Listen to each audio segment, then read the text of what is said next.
right, so we're going to go through and graph and write the equations for lines. A couple of terms that you need to know. One of them is y-intercept. We're going to talk about the y-intercept. The y-intercept is where your line crosses your x-axis. So the y-intercept where it crosses my, I think I said x-axis, y-axis. So this point right here would be my y-intercept, where my line crosses the y-axis. And then the other thing that we're going to look at, again, is slope. And then this slope-intercept form for the line is an equation to write the graph of the equation of the line. And that equation, that line, is in what's called slope-intercept form, y equals mx plus b, where m is your slope and b represents the y-intercept. Why did they choose b? I have no idea. So those are the two values that we're going to end up plugging in to get the equation for a line. So if you look at the first example there, the slope is 3, the y-intercept is -4. So if you use the equation y equals mx plus b, I'm going to take out the m and the b and replace with those values that I was given in the information here in the problem. So the y and the x stay in the problem. The m comes out. M was the slope, which is 3. The x stays in the problem, and the b is -4, so -4. So that's the equation of my line that has a slope of 3 and a y-intercept of -4. Your slope doesn't have to be an integer value. It can be a fraction. So y equals mx plus b. If I take out the m and replace it with the 5/2 that they gave me, and the y-intercept is 0, you could put +0 on the end if you like. Or you could just write that as y equals 5/2 x. Either answer is fine. Sometimes they'll give you a point and a slope, and you can still use that slope-intercept form to find the equation of the line.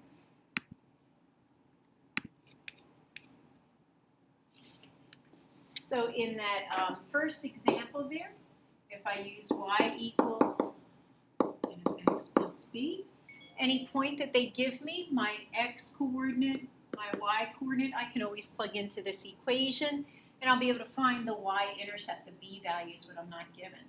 So my y value in this problem is 3, my m is 5, x is 0, so b ends up being the only variable left that I don't know. And 5 times 0 is just 0, so I'm just really left with b on this right-hand side. So my b value is 3, and then the equation for that line, if I go back, would be y equals my slope, which is 5, x stays in the problem, plus the b value that I just found. Right, and we can do that with any of these problems here. So if you look at the next one,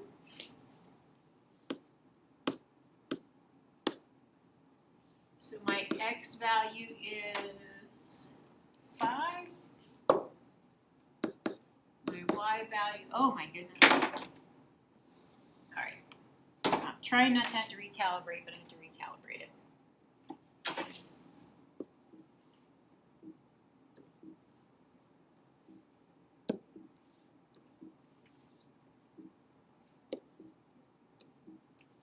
All right, so my x value, y value, the coordinates for the point, my m is that -1. Plug in what we know. The y is -2, m is -1, x is 5. We're looking for b. -1 times 5 is -5. If I add 5 to both sides, I get a b value of 3. Once you have that, you can write the equation of the line. Go back up top here. And we'll plug in m is -1 and b is 3. And you could write the -1 there or just make it -x plus 3. And then the last one here, same idea. X and y equals mx plus b. My y was 6, m is 0, x is -2. So 0 times anything gives you 0, so my b value is 6. My equation would look like y equals mx plus b, y equals plus 6, or 0 times x is just 0. Oops, that's a 6. So y equals 6. Either one of these is fine. So write the equation line. Plug in the x and the y value, plug in the slope. If you're given the graph for the equation, you need to first come up with the slope, and then you can take one of the points and plug it in like we did, or you might know what the y-intercept is. For these two, you can see the y-intercept. So if you look at this first one here, let's find the slope. So I'm going to start here at this point, and you can go to the other point that they've listed, or you can go to another point that's on the graph that crosses right in the crosshairs there. So for this one, my slope, I know it has to be negative because the line goes down from left to right. But from this point to get to this next point, I'd have to go down 2 into the right 1. Or if I went down 1, 2, 3, 4 and over 2, it still gives me the same slope of negative 2. So just want 2 points that are in the crosshairs there. So my slope is negative 2. And then I know what the y-intercept is. The y-intercept is up here at 3. So my b value is 3. So in my equation, y equals mx plus b, I'll take out m and replace it with negative 2, and my b value is 3. So that's it. Find the slope, find the y-intercept. For this one, my y-intercept is negative 5. If you look at the points, there's a point that's right on the crosshairs. There's another one right on the crosshairs. Or I can go all the way up to that point 2, 1. If I find my slope, I'm going up 1, 2, 3 into the right 1. So that slope is 3 over 1, or 3. For y equals mx plus b. So y equals 3x, and b is negative 5, so minus 5. Right, so determine the slope, find the y-intercept, and then you can graph.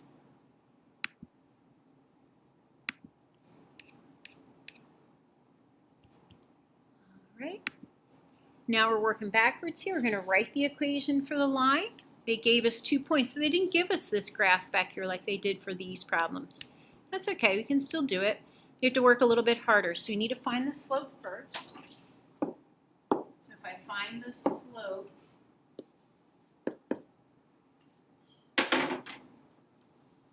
hang tight, I gotta recalibrate again.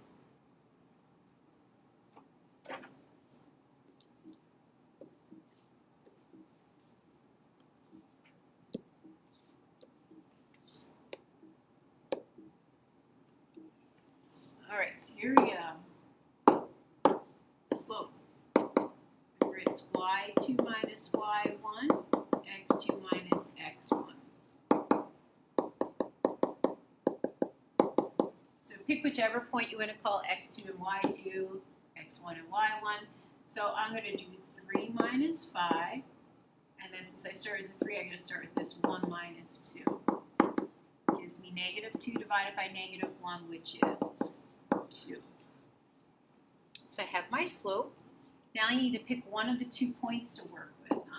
I usually pick the point that has the smaller values there. So I'm going to use 1, 3. You can use the other one though. Y equals mx plus b. So my value for y is 3. My slope I just found was 2.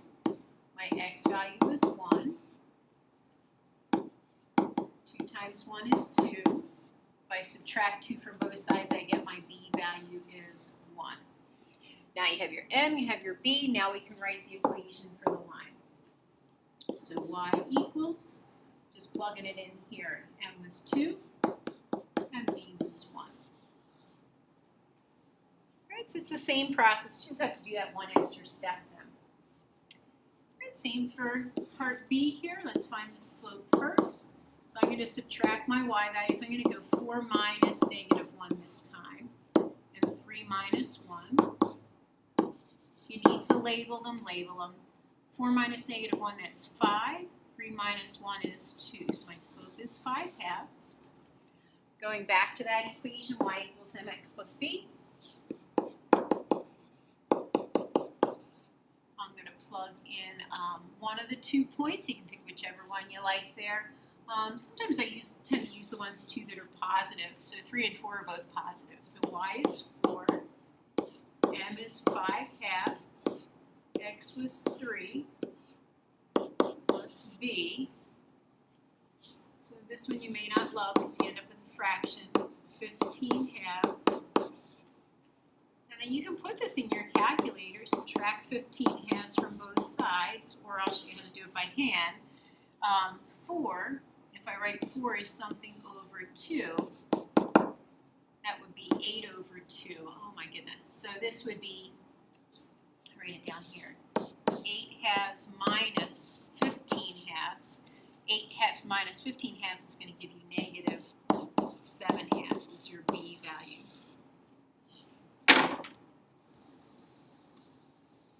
Right. Once you have that b value, you could use a decimal if you wanted to. So we would have y equals mx plus b. My m was 5/2, and my b was 7/2. Right, so write the equation of the line. And then the next part, what's the equation of a line that's parallel? What's the equation of a line that's perpendicular? So the equation of a line that's parallel, we need to find the slope in this equation right here. And we learned yesterday that slopes for lines that are parallel are the same. So if the slope for this line is 2, my m value is 2, a parallel line is going to have a slope that's 2. So now we're doing the same thing. You're plugging this into y equals mx plus b. My y value is 1. My m value is 2. My x value is negative 1. 2 times negative 1 is negative 2. Then add 2 to both sides, we get b is 3. So my equation then for this line, y equals my slope, which was 2, plus my b value.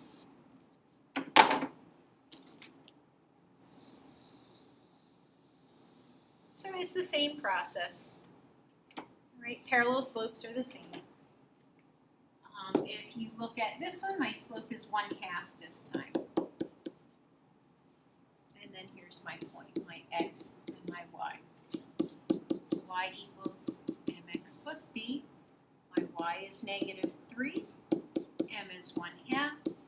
X is 2. That's kind of nice. 1/2 times 2 is 1.